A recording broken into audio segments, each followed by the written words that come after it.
Hello everyone, welcome to my channel. Today we'll see another template in another website.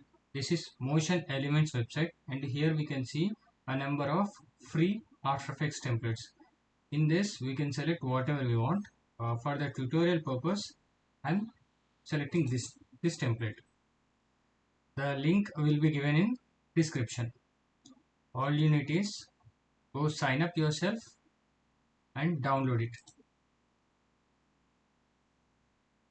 And you can see this is royalty free template.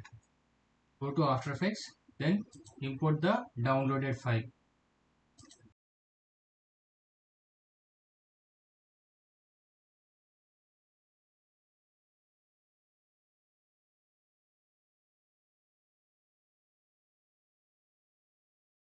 Template, and by default there will be this image. You just disable that, or you can delete. You add your own picture. Close this button, go back and open, render this, click on master. Then you will be able to see this column. Control plus M. Your format, click OK, then select the path and click render.